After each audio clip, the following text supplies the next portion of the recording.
Ration ಕಾರ್ಡ್ನಲ್ಲಿ ಅನ್ಯಾಯ ಆಗಬಾರ್ದು ಅಂದ್ರೆ ಅವ್ರದ್ದು ಏನಾಗಿದೆ ಅಂದರೆ ಕಾಂಗ್ರೆಸ್ನವ್ರದ್ದು ಹಿಂದೂಗಳನ್ನು ಟಾರ್ಗೆಟ್ ಮಾಡ್ತಾ ಇದ್ದಾರೆ. ಒಂದು ಸಭೆಯಲ್ಲಿ ಸಿದ್ದರಾಮಯ್ಯನೇ ಹೇಳಿದ್ದಾರೆ, ನಮ್ಗೆ ಹಿಂದೂಗಳ ಓಟ್ ಬೇಕಾಗಿಲ್ಲ. ನಾವು ಅದನ್ನು ಪ್ರಶ್ನೆ ಮಾಡ್ತೀವಿ, ಯಾರಿಗೆ ಅನ್ಯಾಯ ಆಗಿದೆ ಅದ್ರ ಸುಮ್ಮನೆ ಏನೋ ಒಂದು ಇದನ್ನು ತೊಗೊಂಡಿದ್ದಾರೆ ಸರ್, ಏನೋ ಪ್ಯಾನ್ ಕಾರ್ಡ್ ಅರ್ಜಿ ಹಾಕಿದ್ದಾರೆ ಸರ್, ಅವ್ರದ್ದೆಲ್ಲ ಕ್ಯಾನ್ಸಲ್ ಆಗಿದೆ. ಈಗ ನೋಡಿರಿ, ಕೆಲವೊಂದು ಇದಕ್ಕೆ ಅನಿವಾರ್ಯವಾಗಿ ಪ್ಯಾನ್ ಕಾರ್ಡ್ ತೊಗೋಬೇಕು ಅಂತೇಳಿ ಬಂದಿರ್ತದೆ, ಅದಕ್ಕೆ ಅಪ್ಲಿಕೇಶನ್ ಕೊಟ್ಟಿರ್ತಾರೆ. ಇವರು ಟಾರ್ಗೆಟ್ ಹಿಂದೂಗಳದಾರೆ, ಹಿಂದೂಗಳು ಓಟ್ ಹಾಕಿಲ್ಲ, ಹಿಂದೂಗಳನ್ನ ಆದಷ್ಟು ತುಳಿಬೇಕು ಅನ್ನೋದು. ಯಾಕಂದ್ರೆ ಈಗ ವಕಫ್ದಾಗ ನೋಡ್ರಿ ಯಾವ ರೀತಿ ನಡೆದಿದೆ. ವಕಫದ್ದು ವಿಚಾರದಲ್ಲಿ ಈಗ ಬಡವರ ಹಿಂದೂಗಳೇನು ಬಡವರು ಅದಾರ ಅವ್ರನ್ನ ಟಾರ್ಗೆಟ್ ಮಾಡಿದ್ದಾರೆ. ಅದಕ್ಕೆ ಯಾಕಂದ್ರೆ ಅವ್ರಿಗೆ ತಲೆಯಾಗಿದೆ, ಮೊನ್ನೆ ಲೋಕಸಭೆಯಲ್ಲಿ ಹಿಂದೂಗಳು ಭಾಳಷ್ಟು ಓಟ್ ಹಾಕಲಿಲ್ಲತ್ತೆ, ಅವರಿಗೆ ಇಲ್ಲಿ ಕರ್ನಾಟಕದಲ್ಲಿ ಹೆಚ್ಚಿನ ಗೆಲುವು ಸಾಧಿಸಲಿಲ್ಲ. ಅದರ ಒಂದು ದ್ವೇಷ ಸಾಧಿಸಲಿಕ್ಕೆ ಈ ರೀತಿ ಮಾಡ್ತಾಯಿದ್ದಾರೆ. ನಾ ಇಟ್ಟೆ ಮುನಿಯಪ್ಪನವ್ರಿಗೆ ಹೇಳಿಕ್ಕೆ ಬಯಸ್ತಾ ಇದ್ದೀನಿ, ಇದರೊಳಗೆ ಹಿಂದೂಗಳಂದ್ರೆ ದಲಿತರು ಅದಾರೆ, ಅನ್ಯ ಎಲ್ಲ ಯಾರ್ಯಾರು ಬಡವರು ಅದಾರಲ್ಲ, ಬಡತನ ರೇಖೆಗಿಂತ ಕಡಿಮೆ ಸರ್ಕಾರದ ಒಂದು ಏನು ಇದು ಇದೆ, ಅವ್ರಿಗೆ ಎಲ್ಲರಿಗೂ ಏನಾರು ಅನ್ಯಾಯ ಆದರೆ ನಾವು ಸುಮ್ಮನೆ ಕುಂಟ್ರೋದಿಲ್ಲ. ವಿಧಾನಸಭೆಯ ಮೊದಲು ನಾವು ಮಾಹಿತಿ ತೊಗೋತಾ ಇದ್ದೀವಿ, ನಾಳೆ ಪ್ರಶ್ನೆನೂ ನಾನು ಹಾಕ್ತಾ ಇದ್ದೀನಿ. ಎಷ್ಟು ಬಡವರ ರೇಷನ್ ಕಾರ್ಡ್ ರದ್ದು ಮಾಡಿದ್ರಿ, ಅವ್ರ ಹೆಸರು ಸಹಿತ ನಾನು ಲಿಸ್ಟ್ ತೊಗೋತೀನಿ. ಆ ಹೆಸರು ಸಹಿತ ಅಂದ್ರೆ ನಮ್ಗೆ ಸಿಕ್ಬಿಡ್ತೈತೆ ಯಾವ ಜನಾಂಗದವ್ರಿಗೆ ಇವ್ರು ಅನ್ಯಾಯ ಮಾಡ್ಲಕತ್ತಾರೆ. ಅದ್ರ ಮ್ಯಾಗೆ ನಾವು ಅನ್ಯಾಯವನ್ನು ಬೆಳಗಾವಿ ಅಧಿವೇಶನದಲ್ಲಿ ಅದನ್ನು ನಾವು ಹೋರಾಟ ಮಾಡ್ತೀವಿ. ಅಧಿವೇಶನದಲ್ಲಿ ವಕ್ಫ್ ವಿರುದ್ಧ ಹೆಂಗಿರುತ್ತೆ ಸರ್ ಹೋರಾಟ? ವಕ್ಫ್ ವಿರುದ್ಧನೂ ನಾವು ನೋಡಿರಿ, ಈಗ ಬರೀ ಅವ್ರು ನೋಟಿಸ್ ವಾಪಸ್ ತೊಗೊಂಡ್ರೆ ಅದು ಸಮಾಧಾನ ಇಲ್ಲ. ಆ 74 ಏನು ನೋಟಿಫಿಕೇಶನ್ ಆಗ್ಯಾವಲ್ಲ, ಮನಮೋಹನ್ ಸಿಂಗ್ ಅವರಿಗೆ ಏನು ಬದಲಾವಣೆ ಆಗ್ಯಾವಲ್ಲ, ಎಲ್ಲನೂ ರದ್ದಾಗಬೇಕು. ನಾವು ಪ್ರಧಾನಮಂತ್ರಿಗಳಿಗೆ ಅದೇ ವಿನಂತಿ ಮಾಡ್ಕೊಂಡಿವಿ, ಈ ದೇಶದಿಂದ ಈ ಒಂದು ಅತ್ಯಂತ ಕರಾಳ ವಕಫ್ ಕಾನೂನನ್ನು ವಾಪಸ್ ತಗೋಬೇಕು. ಏನೇ ಅವ್ರು ಕೇಳಬೇಕಾದ್ರೆ ನಮ್ಮ ನ್ಯಾಯಾಂಗ ವ್ಯವಸ್ಥೆ ಇದೆ ದೇಶನಾಗ.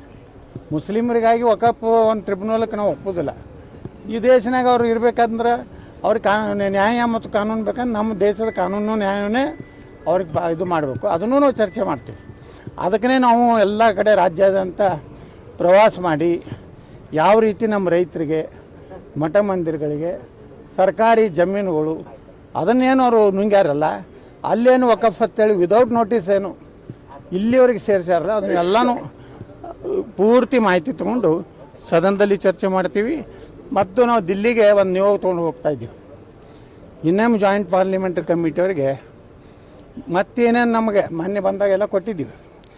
ಅದ್ರ ಜೊತೆ ಇನ್ನೂ ಏನೇನೋ ಅನಾಹುತ ಆಗಿದೆ, ಯಾವ ರೀತಿ ಅವರು ತೊಂದರೆ ಮಾಡ್ತಾಯಿದ್ದಾರೆ ಅನ್ನೋದ್ರ ಬಗ್ಗೆ ಅದು ತಿದ್ದುಪಡಿ 42 ಇದೆ. ನಾವು ಹೇಳ್ತಾ ಇರೋದು, ಫಸ್ಟ್ ನಮ್ಮ ಡಿಮಾಂಡ್ ಮೊದಲು ಟ್ರಿಬ್ಯುನಲ್ ಹೋಗ್ಬೇಕು. Tahsildar, AC, DC, district court, high court, supreme court, ಈ ಪ್ರೋಸೆಸ್ನಾಗ ಅವ್ರು ಬರಬೇಕು. ಅವ್ರದ್ದೇ ಕೋರ್ಟು, ಅವರೇ ನ್ಯಾಯ ಕೊಡೋದು, ಕಳ್ಳರ ಕೈಯಾಗಿ ಹೋಗಿ ನಾವು ನ್ಯಾಯ ಪಡೆದಂಗೆ ಆಗ್ತೈತೆ. ಅದಕ್ಕೆ ನಮ್ಮ ಡಿಮಾಂಡ್ ಇರೋದೇ ಟ್ರಿಬ್ಯುನಲ್ ಮೊದಲು ಇದು ಆಗಬೇಕದು. ಸರ್, ಇದು ಹೋರಾಟ ಅಧಿವೇಶನಕ್ಕಿಂತ ಮುಂಚೆನಾ ಅಥವಾ ನಂತರ ಅಂತ ಸರ್? ಇಲ್ಲಿ ಈಗಂತೂ ನಾವು ಪ್ರಾರಂಭ ಮಾಡ್ತೀವಿ 25ನೇ ತಾರೀಕಿನಿಂದ. ಮುಂದೆ ಅದು ನಾವು ನಿರಂತರ ಈ ಒಂದು ಅಮೆಂಡ್ಮೆಂಟ್ ಮಾಡಿದ ಮ್ಯಾಗೂ ಅದನ್ನು ಪೂರ್ತಿ ಸತ್ತು ಹೊಡೆಯುತ್ತಾನೆ ಬಿಡೋದಿಲ್ಲ ವಕಫ್. ಈಗ ಸ್ಟಾರ್ಟ್ ಮಾಡಿವಿ. ಮೊದಲೇದು 42 ಆಪ್ರೇಷನ್ ಮಾಡಕತ್ತಾರೆ ನಮ್ಮ ಮೋದಿಯವರು. ಆ 42 ಆಪ್ರೇಷನ್ದಾಗೂ ಜೀವಂತ ಉಳಿದಿಲ್ಲ. ಉಳಿದ್ರೂ ಕಡೆಗೆ ಅದಕ್ಕೇನಾದರೂ ಒಂದು ಇಂಜೆಕ್ಷನ್ ಕೊಟ್ಟು ಸತ್ತು ಹೊಡಿತೀವಿ. ಸರ್, ಈ ವಾರ್ಡಲ್ಲಿ ಏನು ಚುನಾವಣೆ ಆಗಿದೆ ಸರ್, ಇಲ್ಲಿ ಇಬ್ಬರು ಹಿಂದೂಗಳು ಸ್ಪರ್ಧೆ ಮಾಡಿದ್ದಾರೆ, ಕಾಂಗ್ರೆಸ್ ಮತ್ತು BJP. ಇಲ್ಲಿ ಹಿಂದೂಗಳ ಓಟನ್ನು ಡಿವೈಡ್ ಮಾಡಿ ಒಂದು ಅಭ್ಯರ್ಥಿ ಗೆಲ್ಲಬೇಕು ಅನ್ನೋದು ಏನೋ ಪ್ಲ್ಯಾನ್ ನಡೆದಿದೆ ಕಾಂಗ್ರೆಸ್. ಇಲ್ಲಿ ಮುಸ್ಲಿಂ ಅಭ್ಯರ್ಥಿನೇ ಇಲ್ಲಲ್ಲ, ಇಲ್ಲೇ ಇಲ್ಲ, ಎಲ್ಲ ತಗೊಂಡ್ಬಿಟ್ಟಾರೆ. ಮುಸ್ಲಿಮ್ರು ಏನು ಬಂದಾಗ ಅವ್ರೇನು ಕಾಂಗ್ರೆಸ್ಗೂ ಹಾಕೋದಿಲ್ಲ. ಯಾಕೆ ಹಾಕೋದಿಲ್ಲ ಅಂದ್ರೆ ಅವನು ಹಿಂದಕ್ಕೊಮ್ಮೆ BJP ಅವನು ಇದ್ದ.